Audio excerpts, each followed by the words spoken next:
Salut à tous, moi je suis Jean-Wilfried Ndrin, administrateur de base de données et Oracle développeur. Avec moi, il sera question d'une nouvelle série de vidéos sur l'administration de bases de données Oracle et aussi l'apprentissage du langage SQL. Vous verrez, ce sera vraiment très simple, ce sera vraiment à l'image de ce que TeacherJunet donc a toujours fait. Donc des petites vidéos assez précises, assez claires, assez concises. Soyez sans crainte, il faut juste avoir fait comme prérequis donc le cours d'analyse et de modélisation de base de données. Le reste, ce sera simple. On va aller étape par étape et on se comprendra, vous verrez. Donc, pour notre cours, on aura besoin de télécharger Oracle SQL Developer et Oracle Enterprise Edition 11G.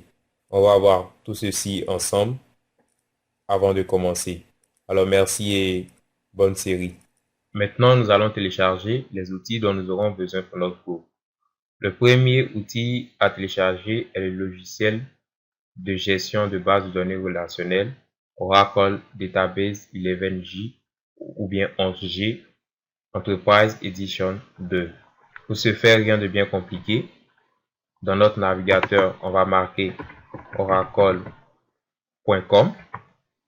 Alors, une fois sur la page du site www.oracle.com, nous allons voir dans l'onglet Download ou téléchargement pour ceux qui ont leur système d'exploitation en français.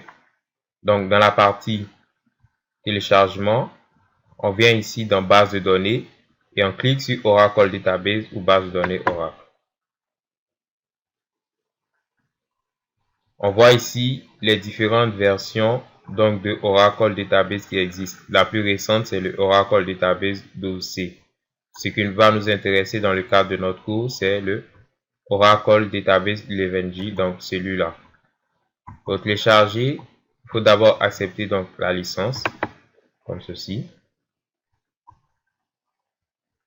Ensuite, on va choisir donc la version de Oracle Database 11G qui correspond à notre système d'exploitation. Puisque moi j'ai un système d'exploitation Microsoft Windows 32 bits, je vais aller avec celui-ci. Donc je clique sur File 1.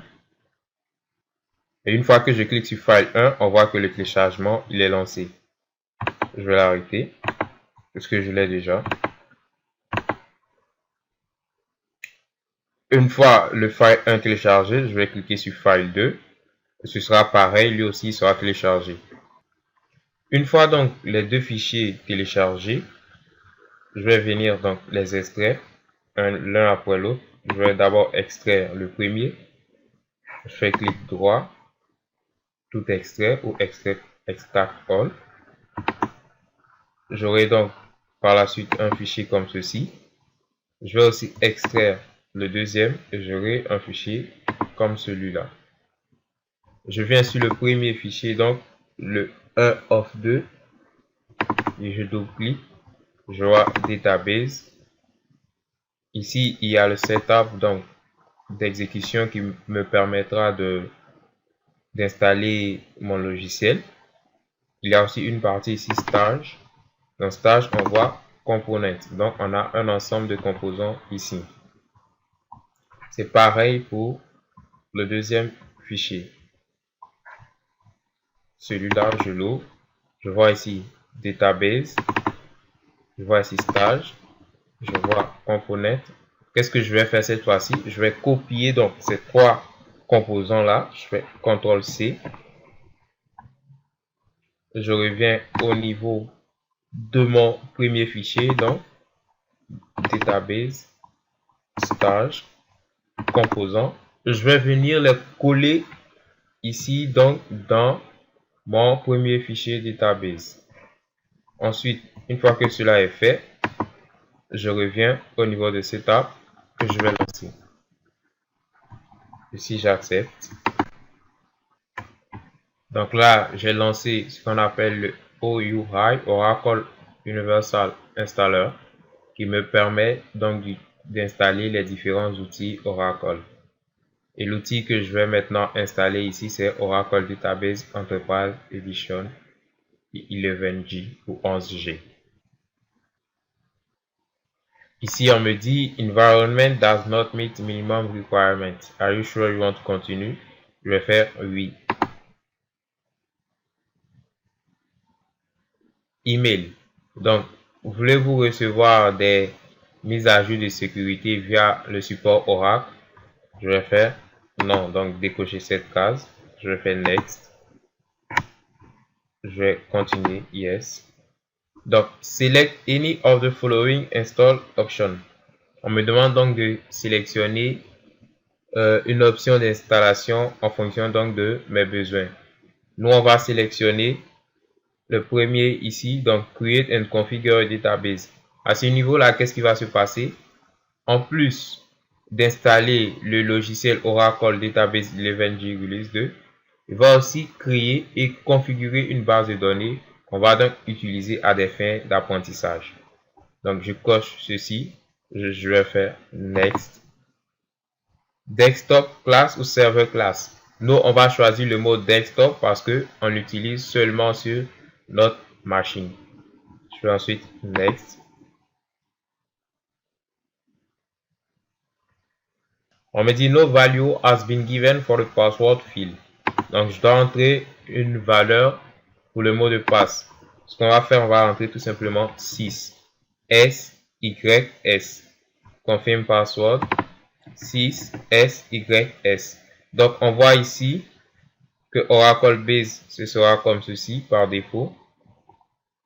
Global Database Name. Donc, je disais tantôt, une base de données sera créée et configurée. Et c'est cette base de données qu'on va utiliser pour notre apprentissage.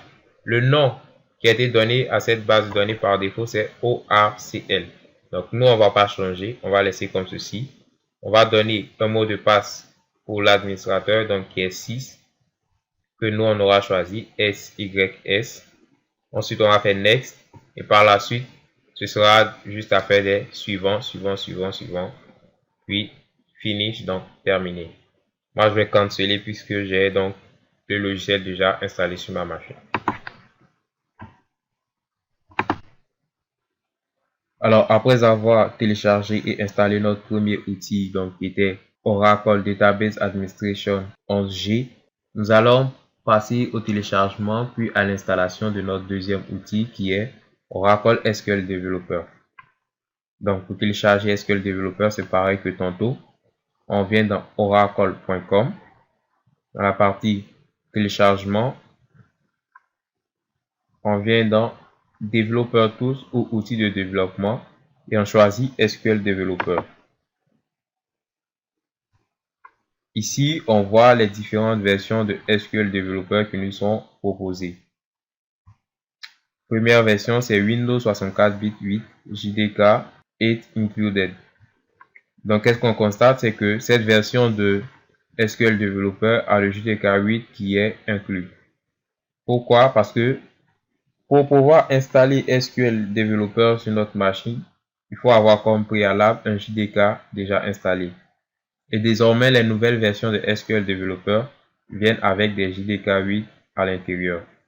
Pour ceux qui ont déjà l'habitude d'utiliser Java, pas besoin de télécharger un Oracle SQL Developer avec un JDK inclus. Ils peuvent télécharger donc d'autres versions qui ne contiennent pas de JDK. Nous, on va faire comme si on est nouveau, on n'a jamais utilisé Java. On va donc choisir cette version avec le JDK 8 qui est inclus. Bien avant de pouvoir télécharger, il faut accepter la licence d'agrément. Ça, c'est déjà fait pour nous autres. Donc, on va cliquer ici sur Download et on va voir que le téléchargement va se lancer. Puisque moi, je l'ai déjà, je ne vais pas le faire. Donc, une fois le téléchargement terminé, je vais le récupérer. Je l'ai ici. Donc, je vais faire l'extraction. Extract all ou tout extrait. Je vais extraire. 95%, c'est presque terminé notre extraction. Ok, donc voici le fichier extrait ici. On va l'ouvrir, SQL Developer. Et on a ici donc notre setup. On va faire un double-clic là-dessus et l'installation va se lancer. Ce sera donc tout pour installer SQL Developer.